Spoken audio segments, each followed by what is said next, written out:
네, 오늘은 고린도 후서 10장 1절부터 6절까지 말씀을 같이 보도록 하겠습니다. 고린도 후서 10장 1절부터 6절까지 말씀입니다. 제가 현대인의 성경으로 읽겠습니다. 여러분을 마주 대하면 비겁하고 떠나 있으면 담대하다는 나 바울이 이제 그리스도의 온유와 너그러우심으로 여러분에게 말합니다. 우리가 육적인 욕망을 따라 산다고 생각하는 사람들에 대해서는 내가 엄하게 다스리려고 합니다. 그러나 내가 갈 때에 여러분에게는 가혹하지 않도록 해주십시오. 비록 우리가 육신을 지니고 살지만 육신의 생각대로 싸우고 있는 것은 아닙니다. 우리의 무기는 육적인 것이 아니라 마귀의 요새라도 파괴할 수 있는 하나님의 강력한 무기입니다. 이 무기로 우리는 여러 가지 헛된 이론과 하나님에 대한 지식에 대항하는 온갖 교만한 사상을 무너뜨리고 사람들의 마음이 그리스도에게 복종하도록 하고 있습니다.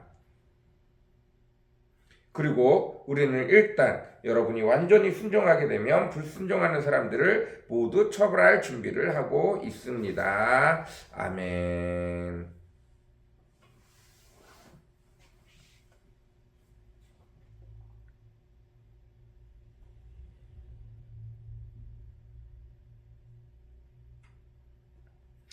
네.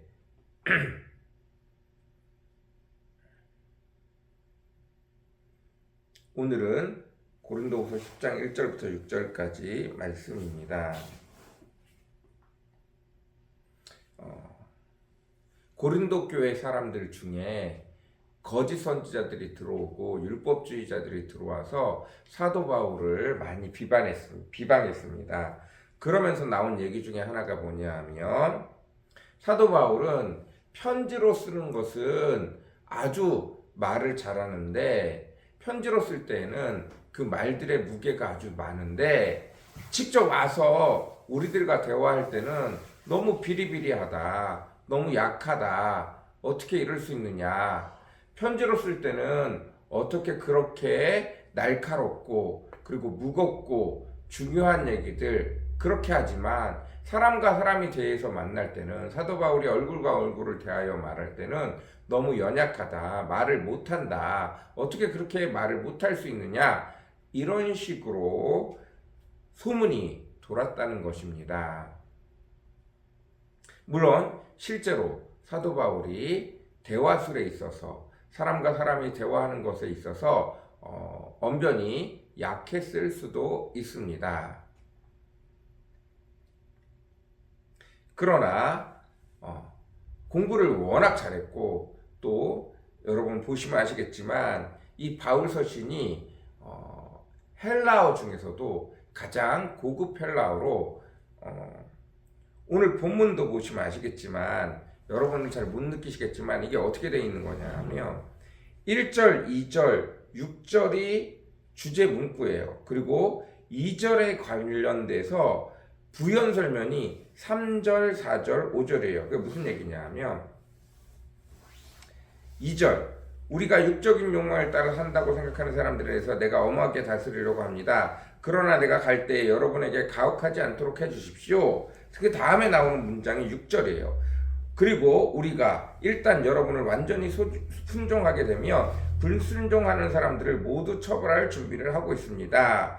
내용은 이렇게 진행되고 3절, 4절, 5절이 2절에 대한 부연 설명이에요. 부연 설명의 내용이 더 커서 2절에서 6절로 넘어가는 문맥을 망가뜨릴 만큼 뒤에 내용들이 중요하고 큰 내용들이 많이 있어요. 이렇게 그 자체가 어려운 언어 자체를 구사하고 있는 것 자체, 이걸 말로 하기는 좀 어렵고 이걸로 글로 쓰면 정확하게 표현되어 줄 수 있기 때문에 어쩌면 사도 바울은 그런 의미에서 글로 쓰는 것이 훨씬 더 힘있게 작용할 수 있었던 것으로 사실은 분명합니다. 말로 할 때는 짧게 단문으로 짧게 해야 되는데 사도 바울은 한 문장에도 한 가지 이야기를 설명할 때도 그 이야기를 설명하기 위해 또다시 설명하고 그 이야기를 설명하기 위해 또다시 설명하고 또다시 설명하는 경우들이 많이 있습니다. 이게 이제 헬라어의 특징인데, 고급 헬라어의, 특별히 사도 바울이 쓴 서신서들의 특징인데, 이렇게 하기 때문에, 이렇게 어려운 문장들을 구사하기 때문에 말로는 그것들이 전달이 잘 되어지지 않으니까 말할 때는 잘 못한다고 그러는 거예요. 근데 그게 글로 이렇게 쫙 펼쳐져 있으면 아, 이게 대충 무슨 내용이구나 눈에 들어오기 때문에, 정리가 되어지기 때문에 앞의 내용과 뒤의 내용을 살펴보면서 이해할 수 있기 때문에 오히려 글이 더 낫다는 것입니다. 이렇게 사도 바울에 대한 평가가 있음에도 불구하고 사도 바울이 이야기합니다.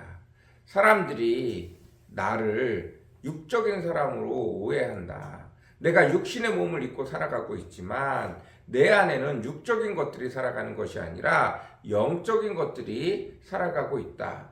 그리고 내가 다시 너희에게 갈 때 분명히 육으로 살아가고 육으로 싸움을 하려고 하는 사람들은 육적인 생각 안에서 성령의 생각이 아니라 사람들의 가치와 판단에 따라서 여전히 많은 사람들이 생각하는 기본적인 표준에서 말할 때 나는 그들을 반드시 물리칠 것이다. 왜냐하면 그들은 여전히 세상에 마귀에게 속한 사상을 가지고 하나님의 백성들을 가르치려 하기 때문이다. 나는 반드시 그 사람들을 벌할 것이다. 그런데 내가 갈 때 정말로 내가 벌하게 되어지면 고린도 전서를 쓴 것보다 더 가혹하게 그들을 혼낼 수 있으니 미리 너희 안에서 준비해라. 영적으로 산다는 것이 무엇인지 고민하고 준비해라. 여전히 예수 그리스도가 오기 전처럼 율법을 지키는 것만으로 하나님을 믿는다는 생각을 하지 말아라. 하나님과 교제를 해서 성령님을 통해서 성령의 인도를 따라서 하나님의 말씀을 따라서 성령에 속한 사람으로 생각하고 삶을 살아가기 바란다. 이런 뜻입니다. 그것이 4절 5절입니다. 우리의 무기는 육적인 것이 아니라 마귀의 요새로 파괴할 수 있는 하나님의 강력한 무기입니다. 무슨 뜻이죠? 하나님의 말씀이 사도 바울과 선교사들, 이방인을 선교하고 있는 그 동역자들의 강력한 무기라는 거예요. 이 말씀 무기는 우리는 여러 가지 헛된 이론과 하나님의 지식에 대항하는 온갖 교만과 사상을 무너뜨리고 이 무기로 우리는 하나님의 말씀, 성령이 인쳐주는 하나님의 말씀, 성령이 해석하사 알게 하는 이 말씀으로 인하여 여러 가지 헛된 이론, 여전히 세상을 지배하고 있는 헬라 철학들, 그리고 사람들이 생각하는 상식, 우리나라 상식도 지금 많이 틀린 것이 있어요. 하나님이 이 땅을 창조하시고 하나님이 여전히 이 세상을 운행하시고 계신데 종교는 절대 정치에 대해서 얘기하면 안 되고 종교는 절대 공공적인 목적에 가서는 이야기되면 안 된다. 이런 말도 안 되는 상식이 지금 우리나라를 지배하고 있어요. 종교, 즉 다시 말해서 우리가 하나님과 동행하는 삶, 이거는 교회에서만 일어나는 일이 아니라 우리의 삶 속의 모든 부분에 영향을 미치기 때문에 모든 부분에서 하나님의 말씀이 일어나야 돼요. 즉 다시 말해서 공공적인 분야에서도 당연히 우리가 그리스도인이라는 것이 드러나야 되고 공공적인 부분에서도 당연히 학교에서도 공공기관에서도 TV에서도 우리가 그리스도인이고 그리스도인이라는 것이 드러나는 것이 당연한 거예요. 그런데 뭐가 잘났다고 지들 마음대로 공공적인 곳에는 종교색이 드러나면 안 된다고. 이게 언제부터 이렇게 됐는지 모르겠는데 아주 잘못된 거예요. 아주 잘못된 상식입니다. 사람들이 살아가는 것에는 자기 신념이 드러날 수밖에 없어요. 자기 주관이 드러날 수밖에 없어요. 근데 우리의 주관은 하나님을 따르는 일입니다. 그렇다면 당연히 공공적인 부분에서도 하나님에 대한 이야기가 나올 수밖에 없고 우리가 믿고 있는 하나님에 대해서 이야기할 수밖에 없어요. 그걸 빼고 이야기할 수가 없어요. 공익이라는 공공의 장소라는 이 말도 안 되는 내용들로 인해 하나님을 제한하는 것 자체가 이미 틀린 상식이에요. 우리는 이것과 싸워야 합니다. 그래서 당연히 정치에도 하나님의 이름이 드러나야 돼요. 하나님의 이름의 정치가 어떻게 드러나겠어요? 공의와 질서로 드러나는 것이 분명합니다. 그렇다면 그것에 대해서 이야기할 수밖에 없습니다. 마찬가지로 사도 바울이 이야기합니다. 잘못된 지식을 가지고 와서 여전히 마귀에게 속고 살아가는 지식들에 대해서 이야기할 때 사도 바울은 성령이 가르쳐 주신 말씀의 깨달음을 가지고 그들을 반드시 무너뜨리겠다라고 이야기하고 있습니다. 그래서 사람들의 마음이 온전히 그리스도를 쫓을 수 있도록 다시 한번 세우겠다고 말하고 있습니다.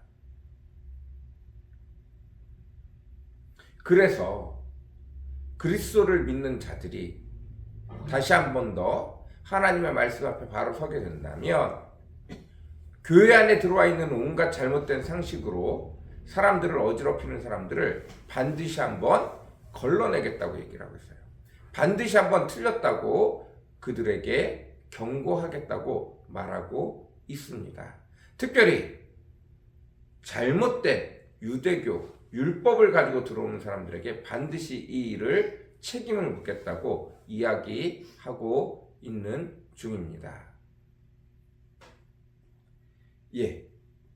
사도 바울은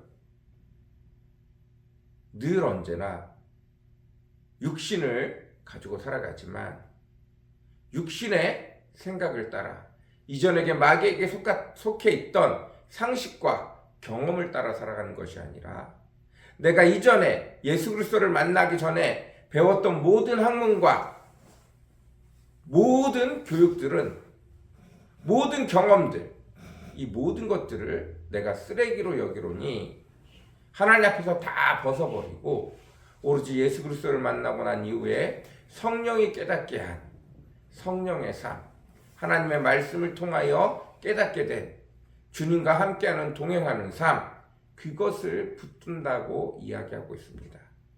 너희가 영으로 다시 태어나서 영적인 것에 속해 살지 아니하고 여전히 육에 속해 살려고 하느냐? 로마서에서 말하는 것처럼 우리의 삶이 예수 그리스도로 구원을 받았으면 이제는 더 이상 세상의 것에서 벗어나서 이전에 쫓던 마귀의 생각, 마귀의 사상, 마귀의 우리가 말하는 일반적인 상식을 따라 살아가는 것이 아니라 이제는 하나님의 말씀을 따라 살아가야 합니다.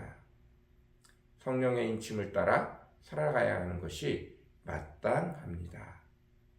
오늘도 그 축복이 저와 여러분에게 가득하기를 간절히 사모합니다. 오늘도 하나님의 말씀, 여러분이 하나님의 말씀을 읽고 하나님의 말씀을 대할 때 성령이 그 속에 찾아오셔서 그 말씀을 알게 하시고 깨닫게 해주시고 내 삶 가운데서 하나님의 말씀대로 살아갈 때 하나님이 놀라운 축복을 이루시는 하나님의 놀라운 능력이 나타나는 저와 여러분의 삶이 되어지기를 오늘도 간절히 소원하고 기도하며 그 축복이 오늘도 저와 여러분에게 가득하기를 간절히 기도합니다. 기도하겠습니다. 사랑과 은혜가 풍성하시고 거룩하신 주님, 사도 바울이 강력하게 이야기하고 있습니다. 우리가 예수 그리스도를 믿었으면 이제 영적인 사람이 되어져서 하나님의 말씀, 그 말씀을 성령이 우리로 깨닫게 하시고 그 깨닫는 것으로 우리의 삶을 살아가게 하시는 그것이 당연하고 이제 그대로 살아가지 못하고 여전히 예수 그리스도를 믿었으나 구원을 받았으나 성령이 오셨으나 과거에 마귀에게 속하 있는 세상의 학문, 세상의 상식, 세상의 것들을 따라 살아가는 자들에게 반드시 그들을 벌할 것이고 그것이 틀렸다는 것을 인지시키고 교회 안에서 그것들을 몰아내기 위하여 애쓰겠다고 말하고 있습니다. 반드시 한번 혼을 내겠다고 이야기하고 있습니다. 마찬가지입니다. 우리도 늘 언제나 주의 말씀 앞에 혼이 나야 하고 주의 말씀이 우리를 깨닫게 하실 때 늘 세상을 따라 살아가던 것들에서 회개하여 벗어나는 자들 되어져야 되는 줄 믿습니다.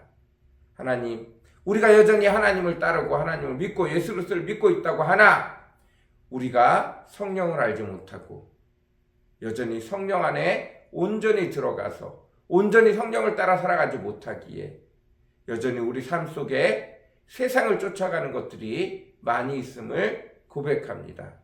성령님 우리에게 찾아와 주셔서 말씀으로 깨닫게 하여 주심으로 세상을 따라가는 우리 삶에서 계속해서 매일같이 벗어날 수 있게 도와주옵소서. 예전에 하나님을 모르고 살아가던 그 모든 삶의 방식 그곳에서 벗어나게 도와주옵소서.